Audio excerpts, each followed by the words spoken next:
Yo people, welcome back to another video. Now it's Wrestlemania week and Triple H, he's had a lot of things to say because he feels insecure about how people online speak about him, speak about his booking decisions, and even dare to say the truth. A guy whose ego is so big he's decided to become Kim Jong-un because he thinks he's actually revolutionized wrestling as a booker. He's got these minions that constantly glaze him online, his every move, his every thought, and he thinks everyone has to be sheep and obey him and fall in line. We hear all these stories about his come up in WWE and how he was a slimy guy alongside people like Shawn Michaels, and you kind of think, as these people grow up, they start leaving that immature side behind. But now, in 2025, it looks like we're getting that same ego and personality. I personally have tried to be fair with him when I've spoken about him and his booking decisions, especially for WrestleMania. But this time, he's decided to attack the fans, so I'm calling it self-defense for us. Let's start off with this amazing quote by Triple H, where he said, "I wish I could tell people to fuck off being a critic, be a fan."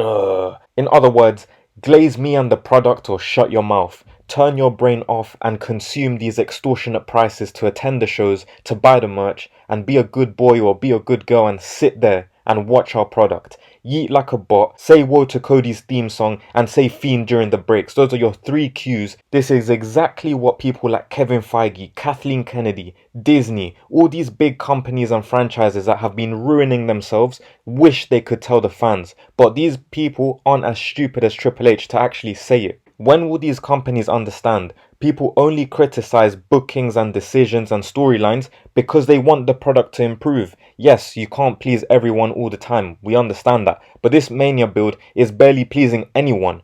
Drew fans, after watching an amazing 2024, are having to watch a meaningless match with Damian Priest. Liv Morgan, a female wrestler that carried 2024, she's having to defend tag team belts in a meaningless match. Roman Reigns fans, who have watched this guy carry for 4 years as the tribal chief, are watching him decline, while they credit all of Roman's work on Cody Rhodes with nonsense PR, constant glazing from people like Gunther and Randy Orton. Everyone just glazes Cody and bigs him up for the numbers that Roman Reigns did. It's a ridiculous statement because this company in itself is one that has had some of the biggest stars ever be created as a result of criticism. Criticism in general is always good as it's a way for you to improve, and we see it with people like The Rock. He started out as Rocky Maivia and he was forced to be a face, shoved down everyone's throat, magically turns into a heel, and the rest is history. Very similar to Roman Reigns. Forced to be a face once he left the Shield, he'd get booed every night, he wanted to be a heel, they wouldn't let him, and wouldn't you know it, he turns heel, becomes a tribal chief, the rest is history. Even for people like Cody Rhodes, the current poster boy that they're forcing everyone to like and credit,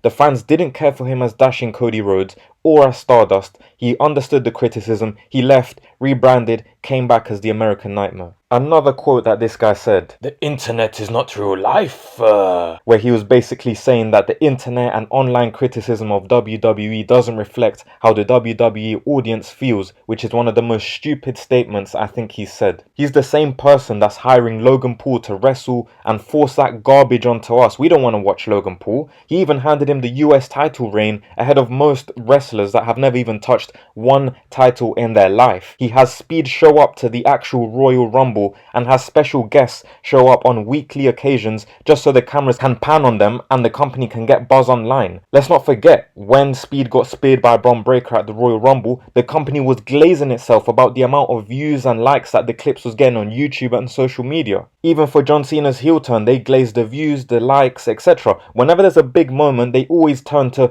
oh, we got the most views, we got the most likes, we got the most everything. But this guy's saying, oh, the internet's not real life. So when it's positive, it is real life, and when you get criticism, it isn't real life. Let's not forget, last year at Mania, they wanted to push The Rock versus Roman Reigns at WrestleMania 41, which personally I wanted to see. But suddenly, when they did that, they started getting a bunch of heat because people wanted to see Cody Rhodes versus Roman Reigns. Then we saw hashtag We Want Cody trending for about 3 to 4 days in a row. And suddenly, they changed the booking to Cody Rhodes versus Roman Reigns. But don't worry, apparently they don't listen to the online audience. Yeah, sure you don't. And that's why you have that Speed Championship thing, right, on Twitter. Another thing that makes his whole point stupid, and I'm going to paraphrase this one, but the next one was, he was basically saying, according to the internet, Cody Rhodes' title run is done. He's very boring.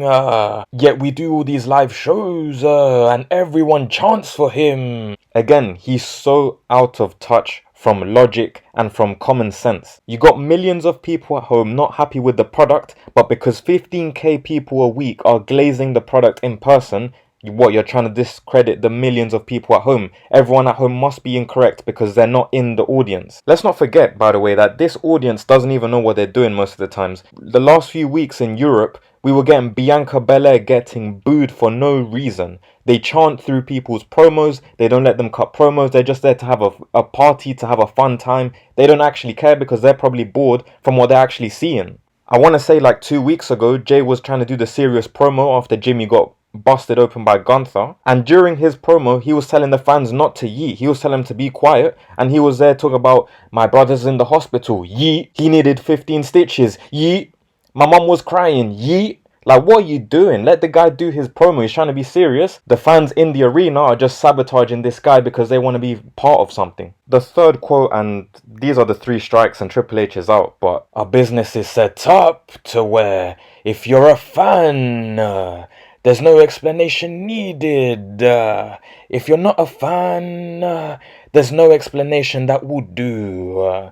Now, I don't know if he's trying to flex this whole cult lifestyle that WWE is, but that's literally the problem as to why WWE is struggling to actively get 4 million viewers weekly on Netflix. But 4 million out of what, 100 million that Netflix must have? You can't get 4 weekly? Instead, they stick to promoting clips on TikTok and YouTube and everything. But don't worry, the internet isn't real. So why are we doing this? And it's quotes like these that alienate any new audiences. They try and force us with the Logan Paul. Look at this, kids. Logan Paul's on WWE. Oh, look, Bad Bunny's on it. Who cares? We don't want these people. If I was on the board of TKO and I heard all these comments coming out of his mouth, he's getting fired immediately. But yeah, I can't believe the amount of stupid comments. I'm sure he's made more. I just picked out these ones as the most shocking ones because he said it back to back to back pretty much, and they just do not make sense at all. We are a few days from WrestleMania 41 and I can tell you exactly what's going to happen. So we all know his booking has been lackluster, the storytelling has been very poor, but Triple H will do what he always does, and I give him massive credit for this. He sticks the landing every time.